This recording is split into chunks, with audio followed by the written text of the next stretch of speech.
você pegar a cadeira aqui, ó, Leonardo, pega aqui lá atrás dele não.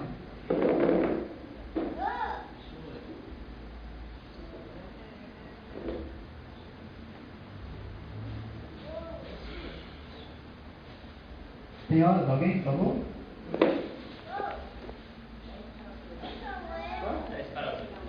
Dez para as 8? Sim.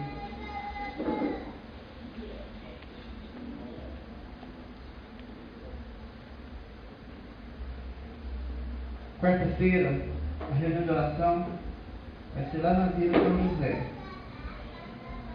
Quarta-feira, né, Flávio? Lá na casa do Flávio. E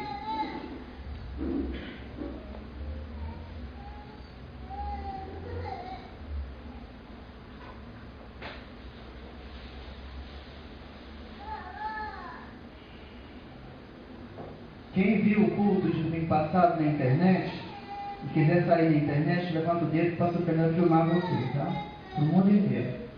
Vai pegar a câmera, vai virar aí, filmar o seu cabelo, o coco, para colocar você no Facebook, no blog da igreja, Graça e Vida. E aí o mundo inteiro vai te ver. Como será contada a sua história? Vou falar sobre isso. Como a sua história vai ser contada? Nós não precisamos ficarmos aqui até 9h30. Religiosamente, até 9h30 nós temos que ficar aqui, porque é o horário dos crentes. Não, até 9 horas nós temos que ficar aqui. Ou nem até 8h30. Eu não sei, talvez ele saia daqui 8h15. Talvez 8h30. O que nós precisamos em uma reunião dessa, não é simplesmente frequentarmos o ambiente lá. Irmos para a reunião, por irmos. Ir por ir. Qualquer lugar que você frequentar, desde que seja um lugar sério em relação à Bíblia, pode ser presbiteriana, Graça e Vida, batista, desde que seja sério no sentido legítimo da Bíblia. Deus tem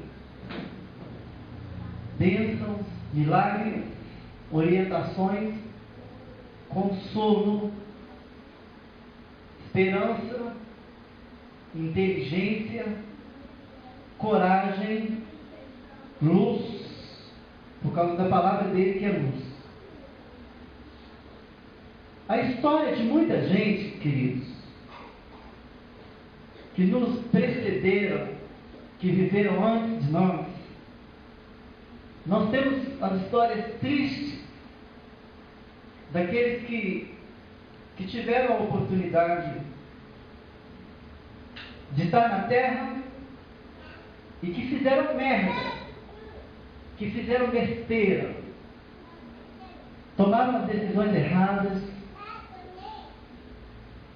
no sentido mais contundente e profundo. Disseram que não deveria caracterizar a existência deles de forma implacável e irredutível, imutável. Pessoas que não aceitaram disciplina, pessoas que não optaram pelo bom senso e que viveram aqui e que Deus falou e fala dessas pessoas que já existiram e que existem. Obviamente, os que existem, Deus fala, como Jó nos dias de Jó. O que Deus falou a respeito de Jó para Satanás? Nós conhecemos a história, vou pregar sobre isso aqui. Agora, o que Deus falou a respeito daqueles que Deus teve que destruir? O que Deus falou a respeito daqueles que tiveram que ser mortos? Eu fico pensando na história dos descendentes, dos filhos, daqueles que ouviram as trágicas narrativas, tanto dos profetas, quanto da mídia, da existência daquela época. Como a sua história será contada? E hoje, nós estamos tendo em nossas mãos a oportunidade de marcarmos a nossa história. E como você está fazendo para que a sua história não seja uma história feia, uma história burra? A Bíblia fala em Atos, capítulo de número 7, no versículo de número 51, de pessoas que resistiam ao Espírito Santo. Sabia que tem pessoas que resistem ao Espírito Santo? E essas pessoas que resistiram a Deus, porque o Espírito Santo é Deus, quem resistiu ao Espírito Santo, lógico que teve um fim trágico. A Bíblia fala de Balaão, a Bíblia fala de Judas, de Saul, de Caim. São personagens terríveis. E isso eu estou falando dos bíblicos. Agora, imagine os caras que fazem parte da história, não do ponto de vista bíblico, mas do ponto de vista histórico. Tem duas cadeiras sobrando aqui. Pode pegar aqui. Por exemplo, Hitler, Stalin. Você pode pegar um monte de Saddam Hussein, Osama Bin Laden. Como que foi a história desses homens? E como você está fazendo para que a sua história não seja uma história absurda? Como que seus filhos vão lembrar de você? O que as pessoas vão dizer de você? Com quem você casou? Com quem você vai casar? O que você vai gerir? Como que você está administrando sua existência? Do ponto de vista da mídia, do ponto de vista espiritual. Aí eu queria deixar algumas orientações que o Espírito Santo colocou no meu coração. Então, veja bem, preste muita atenção, porque senão, se você não prestar atenção na pregação, então, se você fosse embora, você ganharia, porque você ficar aqui e não prestar atenção na pregação, o diabo vai arrancar a chance que você tem. Não é pela minha dicção linda, pelo meu português inerrante, não é nada disso. Porque eu sei que a minha dicção é horrorosa e meu português é frágil. Agora, apenas o que vai ser dito, os princípios que eu quero ler com você aqui. Veja bem, para que a sua história seja uma história, no mínimo, digna para você não ter vergonha de você, para você não se sentir marginalizado, porque uma coisa é os outros te marginalizar. Isso é normal. Cristo foi marginalizado. Repete comigo, Jesus foi marginalizado. Amém, irmão? Então não entre nessas paranoias de que os outros estão falando mal de mim. Não estou querendo que você tenha a aprovação da socialite. Não é isso. Cristo sabe que as pessoas não perdoam ninguém. Eu quero saber se você não tem vergonha de você. É um passo para você construir uma história. É você não ter vergonha de você. para você não ter vergonha de você, você precisa se relacionar pelo sangue de Jesus com Deus. Porque Deus, Ele tira toda a culpa e toda a vergonha do mais profundo do ser humano. É Deus quem te justifica. Romanos 8, versículo 32. Quem te condenará? Se veja só, quando todo mundo me condenava, mas eu encontrei a palavra de Deus dizendo o seguinte: quem me justifica é Deus. Romanos 8. Toda a minha autoestima que estava em baixa, que é chamada de baixa autoestima, foi sendo curada. Tudo aquilo de negativo que me pingiram, que colocaram sobre a minha pessoa, e que eu não tive proteção. O salmista Davi fala assim: olha, ninguém cuidou da minha alma, em um dos salmos dele. Eu fui uma dessas pessoas. Ninguém cuidou da minha imagem, a minha história. Eu decidi que a minha história não seria a história que os meus parentes queriam que fosse. Porque os meus parentes, eles criam em uma história para mim maligna, improdutiva. E eu tive que encontrar em Deus, e em Deus eu encontrei, e qualquer um que quiser pode encontrar, saídas das críticas que são ácidas. Samuel, eu posso no cachorro. Samuel e Micael. Michel, pode andar com os dois aí. As críticas ácidas da família.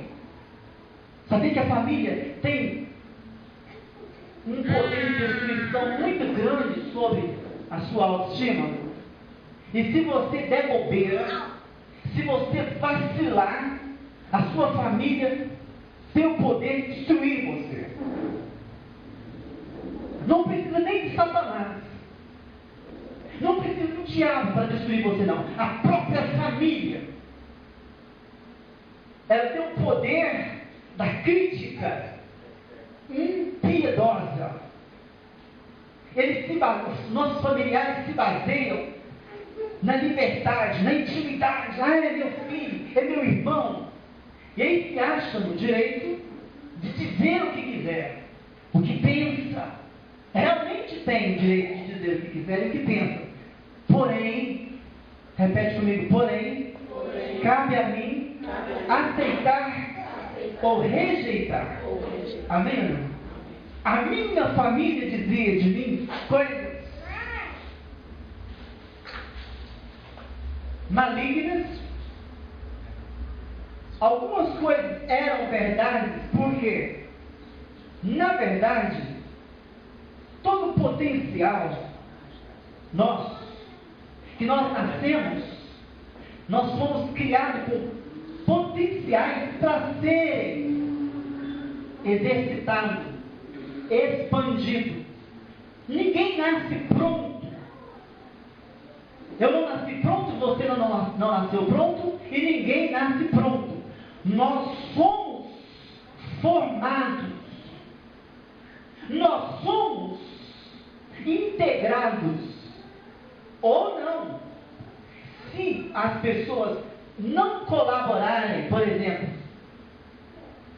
eu não aceito e eu defendo os meus filhos ferrenhamente, de forma que eu consigo, nas críticas, vieram muita gente, Samuel, cara de pastel. Eu falava, ele não é isso aí. Muitas vezes eu falei isso. Os meus pais, quando a minha mãe omitia, E o meu pai ajudava a apelidar, a adjetivar. Eu defendo. Eu não aceito. Eu senti o que é ser taxado, estigmatizado. Eu senti na pele, na alma, nos ossos, o que é ser marcado. Então Deus permitiu talvez que eu passasse por isso, para que eu pudesse não defender apenas os meus filhos, mas muitos filhos dele, que não têm defesa. Porque muitos pastores não defendem ovelhas, muitos maridos não defendem esposa, muitas esposas não defendem marido, muitos pais não defendem os filhos. Então a história da humanidade e do indivíduo precisa ser cuidada. Repete comigo, em nome de Jesus, eu vou cuidar não apenas da minha história, mas de muitas pessoas. Amém ou não? Porque a língua, ela está aí, pronta para ver defeitos, para desmotivar, para dizer que não vai dar certo. E Satanás entra de férias quando encontra uma língua bem disposta, predisposta. Porque a língua é terrível. Como será a sua história? Será uma história dela? Bela história, uma triste história. O que você está fazendo?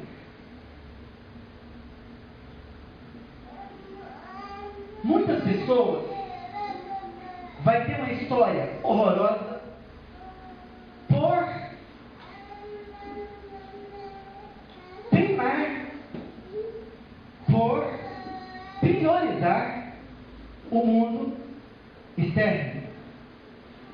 Cabelo muitíssimo bem arrumado. A gramática é irretocável.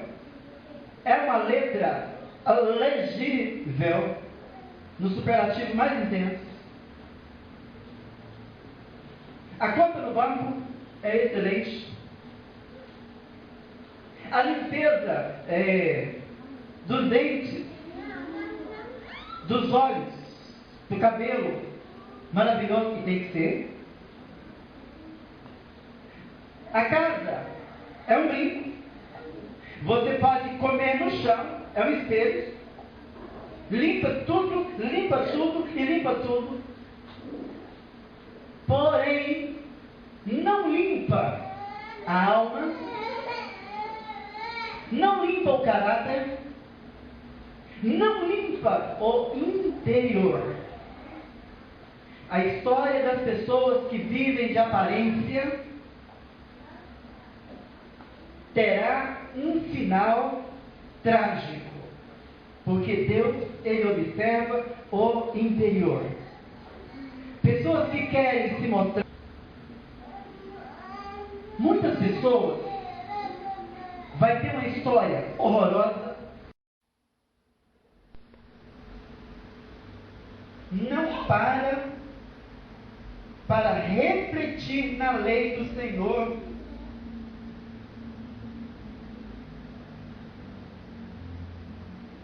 para praticar. Eu queria que muita gente parasse de ler a Bíblia e começasse a praticar a Bíblia. Repete comigo, muitas pessoas precisam parar de ler e começar a praticar. Amém? Não adianta ler. Se não houver prática, não haverá organização. Eu preciso de qual esforço, você me pergunta? Gente, eu vou tentar aqui, as palavras elas não conseguem expressar e nem dizer. Mas eu vou tentar. Eu vou procurar, eu vou dar o máximo que eu conseguir aqui de expressão linguística para poder passar uma ideia aqui.